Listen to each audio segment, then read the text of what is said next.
नमस्कार, मी संदीप चव्हाण आणि आपण पाहताय टॉप न्यूज मराठी. बीड, भय इथले संपत नाही असं म्हणायची वेळ आता बीडवासियांना आली. कारण बीडमध्ये सतत काही ना काहीतरी नवीन घडामोड घडतेच आहे. मुख्यमंत्र्यांनी विधानसभेत निवेदन केलं त्यावेळी असं म्हटलं की गेल्या 5 वर्षांमध्ये 276 खून आणि 766 खुनाचे प्रयत्न झाले.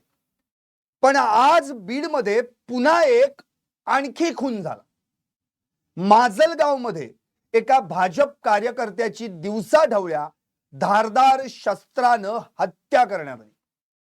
किटी आडगाव या ग्रामपंचायतीचे सदस्य असलेले बाबासाहेब आगे यांचा खून झाला. आरोपीनं शर्टामागे कोयता लपवला होता. माजलगावमध्ये ते त्यांच्या हाती लागले आणि मग त्यांच्यावर त्यांनी घाला घातला.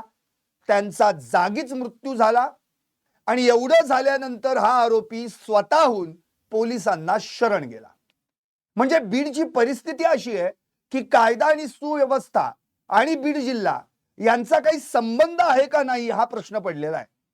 कारण की बीड जिल्ह्यात कुणीही उठतंय, कुणालाही मारतंय. ही सगळी आताची परिस्थिती का निर्माण झाली याला जबाबदार तिथले राज्यकर्ते, तिथलं पोलीस प्रशासन आणि या सगळ्या गुंडपोंडांच्या दहशत माजवणाऱ्या टोळ्या आहेत. वाल्मिक कराड, त्याचे चेले चपाटे, यांना वरदास्ता असलेले धनंजय मुंडे आणि यांच्या सोबतीला हे सगळे पोलीस अधिकारी आणि कर्मचारी, या सगळ्यांनी बीडच्या सर्वसामान्य माणसाचं अक्षरशः जीणं मुश्किल केलंय. आणि त्याचाच परिपाक म्हणून आज बीडमध्ये पुन्हा एक नव्यानं हत्या झाली. संतोष देशमुख सरपंच मस्सागावचे आणि बाबासाहेब आगे हे किटी आडगावचे ग्रामपंचायत सदस्य. मग आता कारण कोणतेही असो, हे आर्थिक देवाणघेवाणीतून झालंय का खंडणीतून झालंय याच्याशी काही घेणं नाही. अहो, दिवसाढवळ्या माणसांचे मुर्दे पाडले जात आहेत, खून होत आहेत. याला राज्यकर्त्यांनी नेमकं काय उत्तर द्यायचं हा प्रश्न आता मीच तुम्हाला विचारतोय. माजलगाव म्हटलं की प्रकाश सोळुंके, अर्थातच राष्ट्रवादी अजितदादा पवार गटाचे ते आमदार. आता माजलगाव, बीड, त्याच जोडीला इकडे जर आपण पाहिलं परळी, केज, अहो असा कोणता तालुका नाही शिल्लक राहिला की ज्या तालुक्यामध्ये खून, दरोडे, मारामाऱ्या, अत्याचार, अपहरण असले गुन्हे सर्रास घडतायत. आणि यामाग नेमकं कोण कार्यरत आहे? बीड जिल्ह्यातली कायदा व सुव्यवस्था बिघडवण्यासाठी ज्यांनी चंग बांधलाय त्यांना का उलट लटकवून त्यांना मारलं जात नाही, त्यांना अटक होत नाही, त्यांना कोठडीत त्यांची रवानगी होत नाही? आता याची उत्तरं इथल्या राज्यकर्त्यांनी द्यायला पाहिजे. खरं तर आतापर्यंत जे काही सगळं घडलं ते सगळं कुणी घडवलं याचं उत्तर तर मिळालं. ते कोठडीतही गेले. पण अजून काही आकाचे आका यांच्या विषयीचं जे काही पुराण वाचलं जातंय किंवा सांगितलं जातंय, त्यांचे कारनामे बाहेर येत आहेत, ते काही थांबेनसे झालेत. सकाळी टॉप न्यूज मराठीवर बीडचे निलंबित पोलीस अधिकारी रणजित कासले यांनी एक्सक्लुझिव्ह इंटरव्ह्यू दिला. त्या इंटरव्ह्यू मध्ये त्यांनी धक्कादायक खुलासे केले. वाल्मिक कराड याच्या एन्काउंटरची सुपारी धनंजय मुंडेंनीच दिली होती असा थेट त्यांनी आरोप केला. शिवाय बीडचे एसपी नवनीत कावत यांनी टॅब मागितला होता, तो त्यांना मी गिफ्ट दिला 97,000चा. त्यांनी एका पीआय कडे मागितला, पीआयनी मला मागितला आणि मी त्यांना गिफ्ट दिला. ते मी दिलेला टॅब वापरतायत म्हणून. आता एवढे सगळे आरोप या ठिकाणी होत आहेत. तृप्ती देसाई स्पेशल 26 म्हणून 26 जणांच्या या पोलीस अधिकारी कर्मचाऱ्यांविरुद्ध पुरावे सादर केले, त्याची कारवाई काही नाही. सचिन पानकर ऍडिशनल एसपी 4-4.5 वर्ष झाली अजून तिथेच आहेत, त्यांची बदली होत नाही. हे नेमकं जे बीड मध्ये चाललंय ना, पोलीस गुंडपुंड राज्यकर्ते हातात हात घालून फक्त लुटालूट चालू आहे. फक्त सर्वसामान्य माणसाचं जीणं मुश्किल होत आहे. या सगळ्यांवर विचार आता खरंच गृह खात्यानं केला पाहिजे. गृह खात्याचे मंत्री या नात्यानं दस्तूर खुद्द मुख्यमंत्री देवेंद्र फडणवीस यांनी केला पाहिजे आणि बीडचं पालकत्व स्वीकारलेले आमचे अजितदादा यांनी देखील केला पाहिजे. आता प्रश्न हा उरतो की आज नवीन काय? आता मी तुमच्या समोर जे नवीन लाईव्ह घेऊन आलोय ते आहे करुणा मुंडे यांनी धनंजय मुंडेंवर केलेल्या आणखी एका खळबळजनक आरोपाचं. आता काय लाईव्हचं नाव आहे? लाईव्हचं नाव आहे मुंडेंचे 11 मोबाईल नंबर आणि त्यांचे काळे कारनामे. कुठल्याही माणसाकडे फार फार तर 1 किंवा 2 मोबाईल नंबर असू शकतात, पण इथं आमच्या मुंडे साहेबांकडे 1 2 3 4 5 नव्हे, तब्बल 11 मोबाईल नंबर आहेत. आता एवढे मोबाईल नंबर कशाला हवे तो? अरे मंत्री असलात म्हणून काय झालं?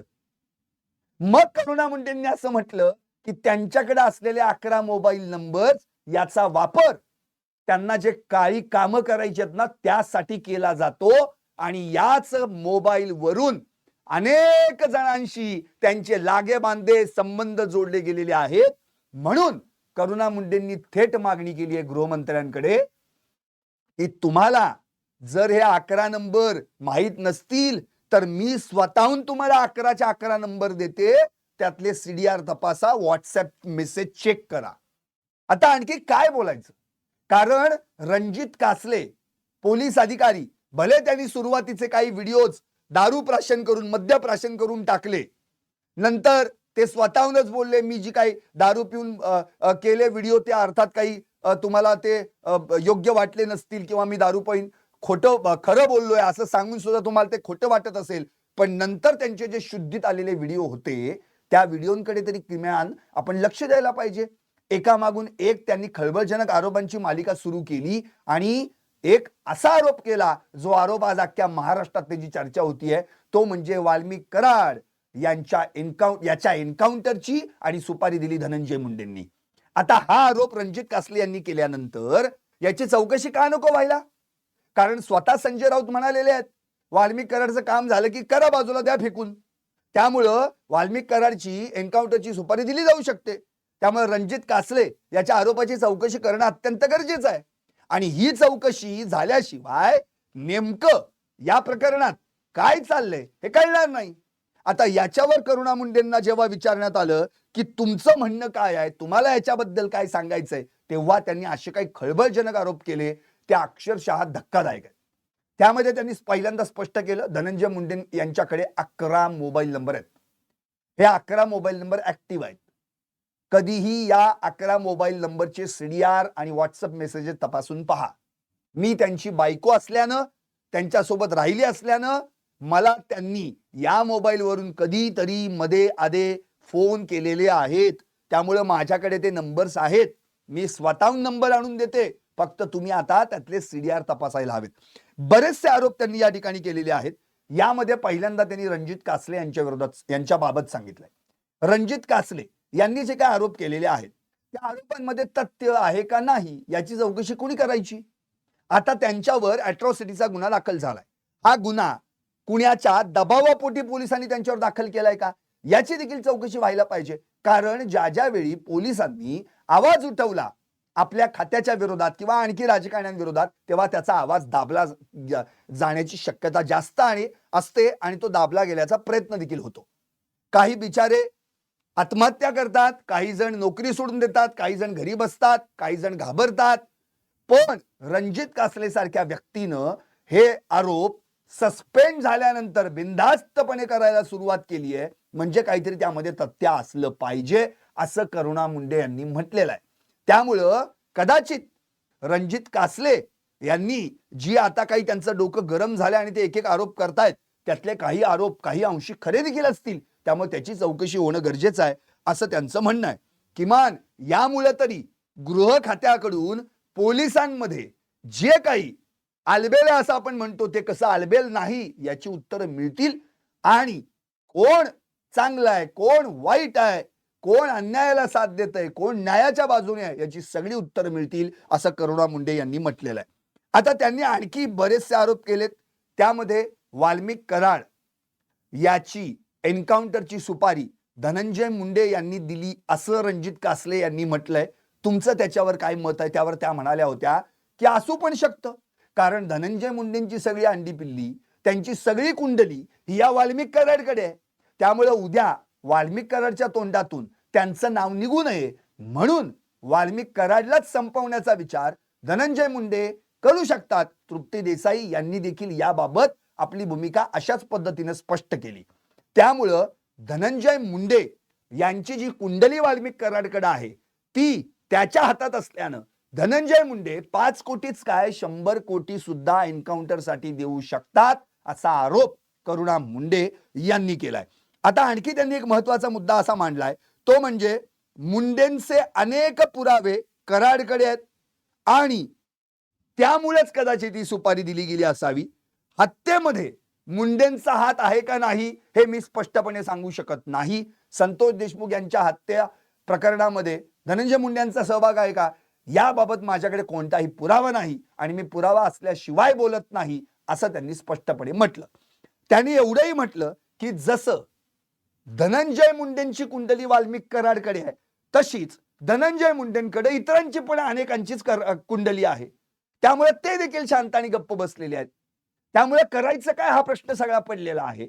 आणि अशा वेळी हे घोंगडं भिजत ठेवण्यापेक्षा रणजित कासले यांचे जे आरोप आहेत त्या आरोपांची शहानिशा होणं गरजेचं आहे.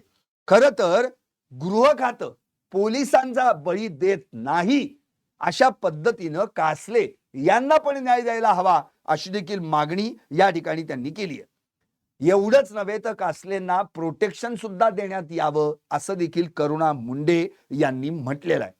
आता या संदर्भामध्ये त्यांनी हे देखील क्लिअर केलं की धनंजय मुंडे आणि त्यांचे कार्यकर्ते समर्थक यांनी माझ्यावर देखील 2 वेळा जीव घेणा हल्ला केलेला आहे.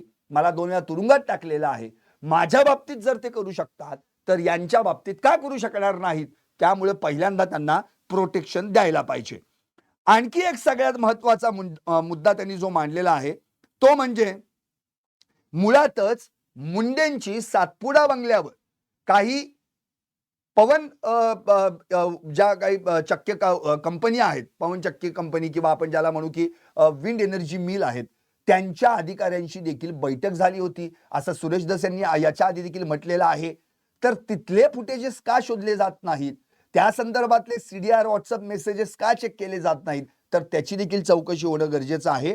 आणि जे 11 मोबाईल नंबर्स धनंजय मुंडे वापरतात त्यामध्ये त्यांच्या काळ्या कारनाम्यांचा सगळा कच्चा चिट्टा आहे. त्यामुळे तो देखील त्यांनी शोधून काढायला हवा असं देखील त्यांनी स्पष्टपणे गृहमंत्र्यांना म्हटलेलं आहे.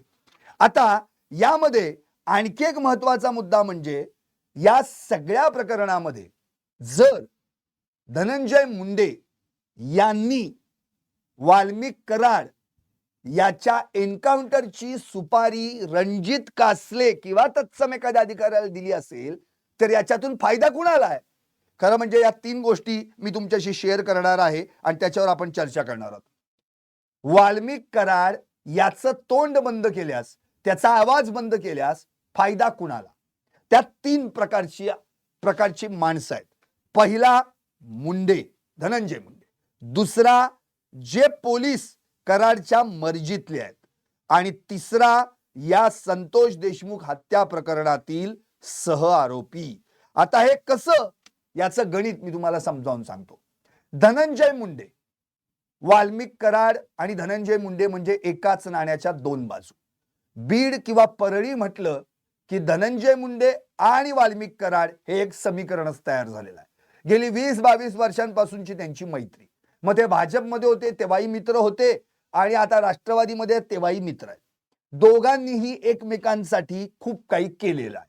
जो जत्रेत 4 पैसे मिळावेत यासाठी तिकिटाचे पैसे घेऊन सिनेमा दाखवायचा तोच वाल्मिक कराड आज 2000 कोटी रुपयांच्या मालमत्तेचा संपत्तीचा मालक कसा काय होऊ शकतो. याचाच अर्थ वाल्मिक कराड बरोबर हस्त कुणाचा, धनंजय मुंडेंचा. धनंजय मुंडे यांची सगळी कामाला लावण्यासाठी इतरांना कामाला लावणारा कोण, वाल्मिक कराड. म्हणजे दोघेही एकमेकांचे निकटवर्तीय जवळचे मित्र. एक मुळातच इलेक्शन्स असोत, काही कार्यक्रम असोत, इव्हेंट मॅनेजमेंट असोत, या सगळ्यांमध्ये वाल्मिक कराड धनंजय मुंडेंचं काम पूर्णपणे इमाने इतबारे करायचा असं म्हणूयात. म्हणून तर वाल्मिक कराडच्या झोळीत धनंजय मुंडेंकडून भरभरून सगळं जायचं. असं करता करता वाल्मिक कराडनं मग आपल्या बीड जिल्ह्यात आणखी कुठे काही आहे जिथून आपल्याला कमवता येईल असा विचार केला आणि मग खंडण्यांचा प्रकार सुरू झाला. मग बीड जिल्ह्यात आलेल्या कंपन्या असो, तिथली औष्णिक विद्युत ऊर्जा केंद्र म्हणजे अर्थात थर्मल पॉवर प्लांट जो आहे त्यातनं बाहेर पडणारी राख असो, वीटभट्ट्यांना राख पुरवताना जी केली गेलेली अवैध वाहतूक असो, या सगळ्यांमधून प्रचंड मोठ्या प्रमाणावर पैसा या काळ्या धुरातून या वाल्मिक कराडनं कमावला. शिवाय त्याच्यासोबत खंडण्यांच्या माध्यमातून देखील हवे तेवढे पैसे रक्कम मागून तिथल्या कंपन्यांना त्रास देऊन अधिकाऱ्यांचं अपहरण करून खंडणी गोळा करून आपलं सगळं पोतडं भरलं. असं करता करता वाल्मिक कराडनं अपहरण, खुनाचा प्रयत्न, दमदाटी, शिवीगाळ यासारखे गंभीर स्वरूपाचे गुन्हे केले. कारण जर आता बीडच्या पोलीस स्टेशन डायरीमध्ये वेगवेगळ्या तालुक्यातल्या जर आपण चेक केलं तर असा तालुका नाही की जिथं वाल्मिक कराडच्या नावावर गुन्हा नाही, पण असा एकही गुन्हा नाही ज्यात वाल्मिक कराडला शिक्षा झाली आहे. अगदी 307च्या खुनाच्या प्रयत्नाच्या गुन्ह्यात देखील वाल्मिक अण्णा एवढाच शब्द लिहिला जातो, चार्जशीट मधनं नाव वगळलं जातं, वाल्मिक कराड बाजूला होतो.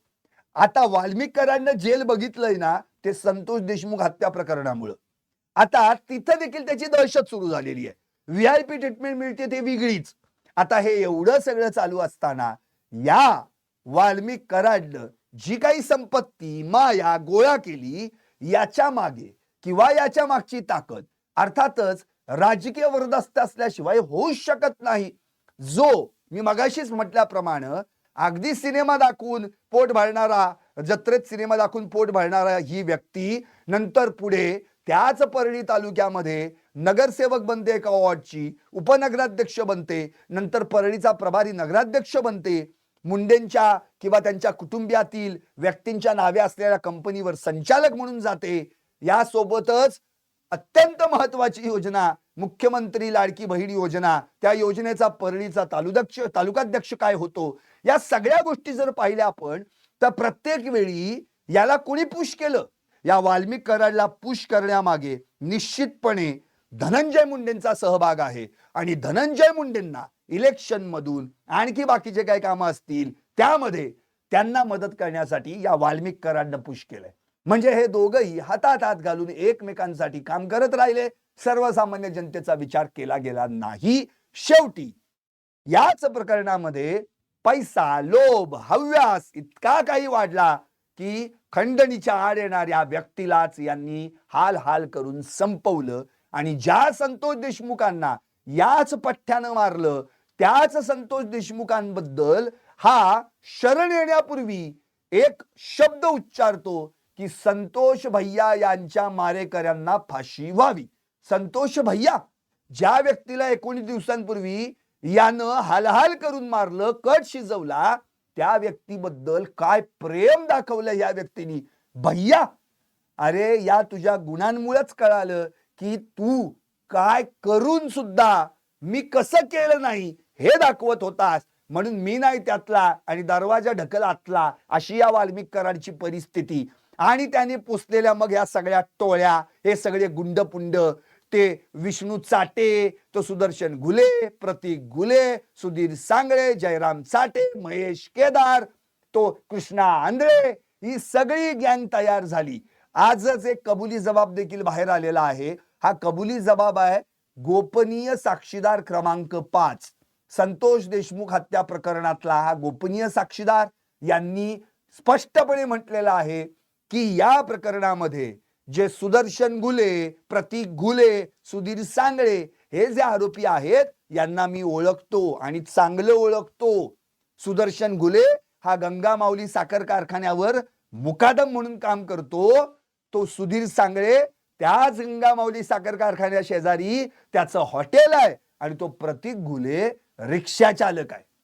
हे तिघं एकमेकांचे जिगरी दोस्त आणि हे दोघं त्याला भावा, भैया असं म्हणायचे आणि वाल्मिक कराड याच्या सांगण्यावरून खंडणी उकळायचे, दहशत पसरवायचे. त्यामुळे हा कबुली जबाब देखील नेमका बाहेर आला. एकंदरीत वाल्मिक कराडने हे पोचलेले सगळे गुंडपुंड या बीड शहरामध्ये जे काही त्यांनी थैमान घातलं, जो काही धिंगाणा घातला, त्याच्यातनं खरं म्हणजे नुकसान झालं ते बीडकरांचं, बीडवासियांचं, तिथल्या सर्वसामान्य माणसांचं. कारण या गेल्या 5 वर्षांमध्ये तब्बल 276 खून, आजचा एक ऍड केला तर 277 खून, शिवाय या जोडीला 766 खुनाचे प्रयत्न. आता एवढं जर सगळं या बीड जिल्ह्यामध्ये घडतंय, गेल्या 5 वर्षात तपासून पहा, आमदार कोण, पालकमंत्री कोण, मंत्रीपद कुणाकडं, आणि हे प्रतिपालकमंत्री कोण, नंतर प्रतिकृषी मंत्री कोण, प्रति आमदार कोण, हे सगळं वाल्याकडं. आता यांनी हातात हात घालून सर्वसामान्यांचं जिनच संपवायचं म्हटल्यानंतर अर्थातच हा सगळा गोंधळ निर्माण होणारच. मग त्यातून प्रकरण बाहेर आलं, संतोष देशमुख यांची हत्या. आता ती हत्या आणि खंडणी हे 2 मुद्दे वेगळे आहेत का, तर वेगळे दाखवायचा प्रयत्न आधी सुरुवातीला केला गेला. पण नंतर संतोष देशमुख यांच्या हत्यानंतर 2 दिवसांनी केज पोलीस ठाण्यात याच वाल्या कराडवर खंडणीचा गुन्हा दाखल झाला आणि मग खंडणीतून हत्या असाच प्रकार तपास पुढे आला. SIT CID ने तसं चार्जशीट दाखल केलं आणि आज तो वाल्या, तो चाटे, तो घुले आणि त्याची ती गँग सगळी आता कोठडीत आहे. आता या सगळ्यांनी खंडणीच्याच माध्यमातून हे उद्योग केले. बर, मध्ये अशाही बातम्या आल्या की विष्णू चाटे मुंबईला जाऊन धनंजय मुंडेंना काय आधी भेटतो, नंतर वाल्मिक कराडला दुसऱ्या दिवशी जाऊन भेटतो, नंतर त्याच दिवशी सगळ्यांची एकत्र मिळून एक बैठक काय होते आणि मग हा पुण्यात येतो. मग पुण्यात सुदर्शन घुलेला सांगतो काळजी करू नको, मी उद्या येतो भेटायला. मग नांदूर फाट्यावर एकत्र बसतात, तिथं पार्टी करतात, गावरान चिकन खातात, कट शिजवतात आणि संतोष देशमुखांचं अपहरण करून त्यांची हत्या करतात. याचाच अर्थ आता या सगळ्या प्रकरणामध्ये धनंजय मुंडेंच्या अत्यंत जवळचा कोण आहे, वाल्मिक कराड.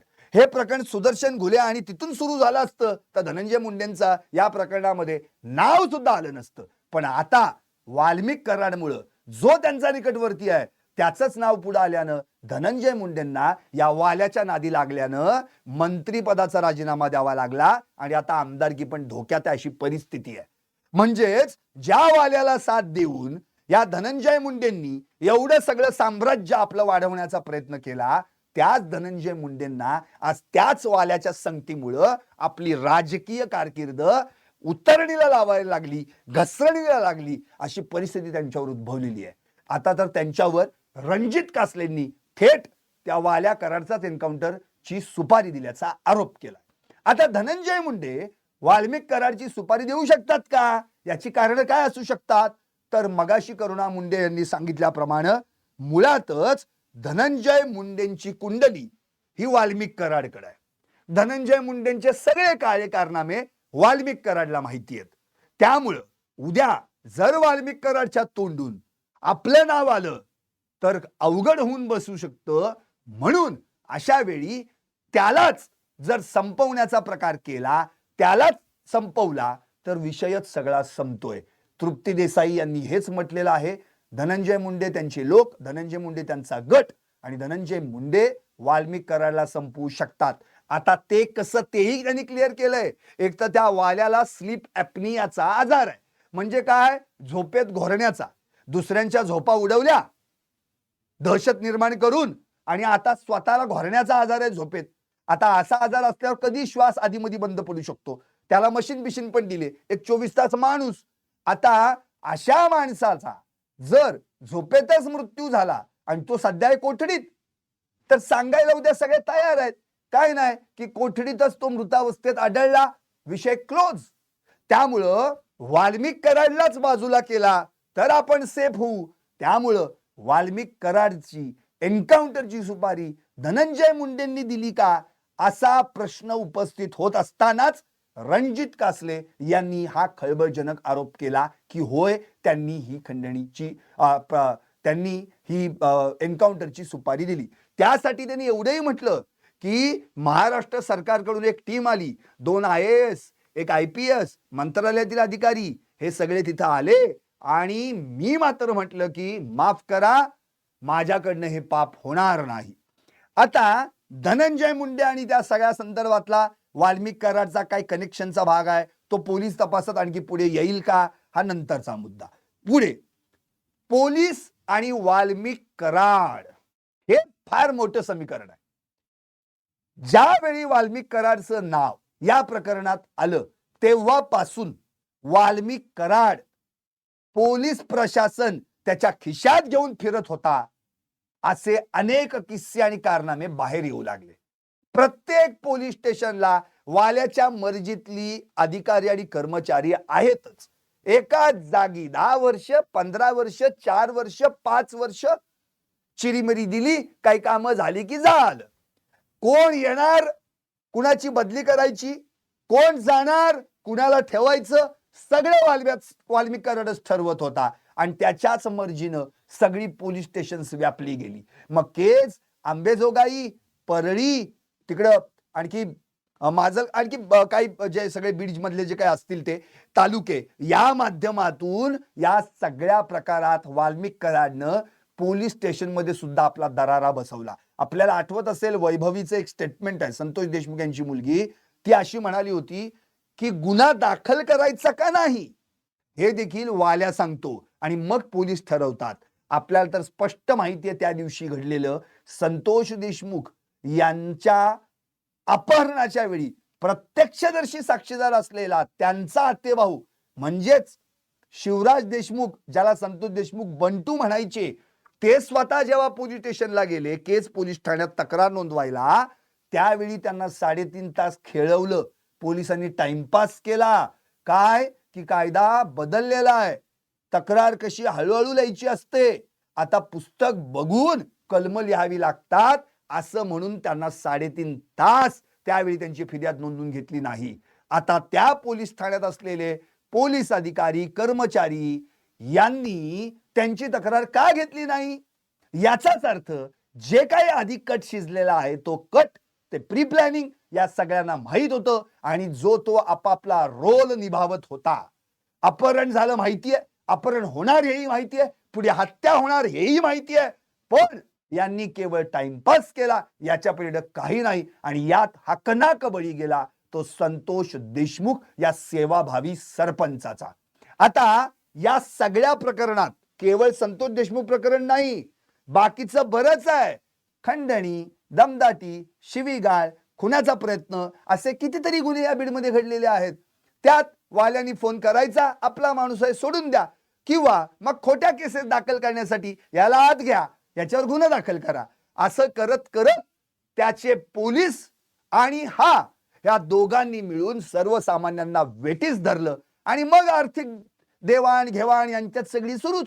राख जी उचलायची आहे तिचं टेंडर गेले 2-3 वर्ष निघालंच नव्हतं, हिंमतच नव्हती कुणाची. कसं काय टेंडर काढणार, अधिकारी पण त्या थर्मल पॉवर प्लांटचे घाबरायचे आणि टेंडरवाले सुद्धा. आता करायचं काय, अशा वेळी या वाल्मिक कराडांना अशी काही दहशत बसवली. शेवटी यांच्याच पोलिसांचे आयवा काय, टिप्पर काय, काय काय म्हणायला नको, म्हणजेच इकडे यांना चिरीमिरी देऊन, त्यांना पैसे देऊन, त्यांना आपलं सगळं काय हवं नको ते पोचवून आपली कामं कशी करून घ्यायची हे वाल्यानं त्या ठिकाणी सगळं करून घेतलं. कारण वाल्याच्यावर राजकीयावर हस्त वेगळ्याचाच. पालकमंत्री, कृषी मंत्री, सामाजिक व विशेष न्याय मंत्री, आमदार, मुंडे आडनाव, घराण्याचं नाव, या सगळ्या गोष्टीचा फायदा या वाल्या कराडनं घेतला. धनंजय मुंडेंना हे कळलंच नाही का, कळून जाणून बुजून त्याच्याकडे दुर्लक्ष केलं हे मुंडेंनाच माहिती. त्यामुळं या वाल्यानं या सगळ्या पोलिसांशी जे काही आर्थिक देवाणघेवाणीचे व्यवहार केले असतील त्यांची पण नावं कदाचित वाल्मिक कराडच्या तोंडून पुढे येऊ शकतात. आणि मग त्यांचा जर एखादा पोलीस अधिकारी किंवा कर्मचारी हा जर संतोष देशमुख प्रकरणाशी जोडला गेला तर मात्र अवघड होऊ शकतं. म्हणून यांचा देखील फायदा आहे. उद्या जर वाल्मिक कराडचा आवाज बंद झाला तर हे देखील निवांत होतील. म्हणून वाल्याच्या मर्जीतले पोलीस देखील सुटकेचा श्वास सोडू शकतात. आणि तिसरा तो म्हणजे सह आरोपी. या प्रकरणामध्ये अनेक असे महाभाग आहेत ज्यांची नावं खरं तर 10-11 निघतील, जी अंजली दमानिया असो, धनंजय देशमुख असो, मस्सा जोक्कर असो किंवा आणखी कोणी असो, कितीतरी जणांनी घेऊन पाहिली. सुरेश धस घेऊन घेऊन दमून थकले, पण एकाही अजूनही या 8 आरोपींव्यतिरिक्त एकाच्याही नावावर ना चौकशी झाली, ना त्याला अटक झाली, ना त्याला कोठडी मिळाली, ना त्याला पुढे काही झालं, ना तो सहआरोपी झाला. कोणकोणती नाव आहेत आपल्याला माहिती आहेत. पहिल्यांदा म्हणजे जो सक्तीच्या रजेवर पाठवलेला PIK's पोलीस स्टेशनचा प्रशांत महाजन, तो सस्पेंडेड पोलीस राजेश पाटील आणि यांच्या जोडीला वाशीचे ते घुले PSI वाशी पोलीस स्टेशनचे जिथे आरोपी पळून गेले होते त्यांना मदत झाली. नंतर ते डॉक्टर वायबसे, तो संभाजी वायबसे आणि त्याची पत्नी सुलेखा वायबसे आणि मग बालाजी तांदळे, नंतर तो शिवलिंग मोराळे, सारंग आंधळे, अशी बरीच आहेत नावं. या सगळ्यांबद्दल कुठे ना कुठेतरी संशयाची सुई त्यांच्यावर फिरतीये, पण या एकाही व्यक्तीचं नाव ना चौकशीत आलं, ना कुठे पुढे काय आलं. त्यामुळे हे सहआरोपी देखील उद्या धास्तीत आहेत.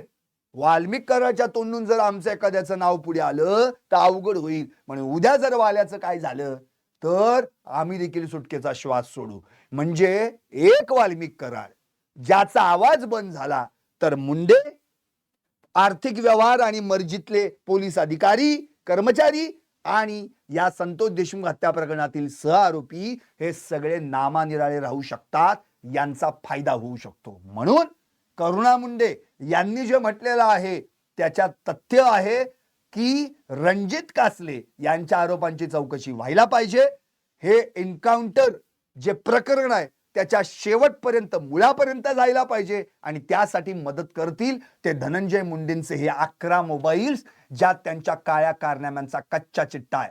जर धनंजय मुंडेंनी या मोबाईल मधून करुणा मुंडेंना फोन केला असेल तर वाल्मिक कराडला देखील 100% फोन केला असणार आहे. अत्यंत जवळचा निकटवर्तीय, कारण की त्याचे कारनामे त्यालाच माहिती. त्यामुळे यांच्या या सगळ्या 11 मोबाईल नंबरचे CDR व्हॉट्सअप मेसेजेस तपासायला हवेत आणि जर ते तुमच्याकडे नसतील तर मी उपलब्ध करून देते असं स्वतः करुणा मुंडे गृहमंत्र्यांना म्हणालेले आहेत.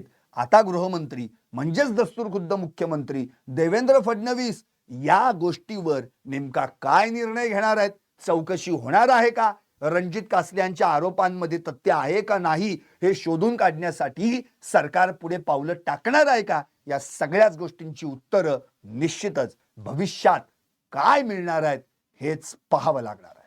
तुम्ही पाहत रहा टॉप न्यूज मराठी, आपला महाराष्ट्र आपली बात.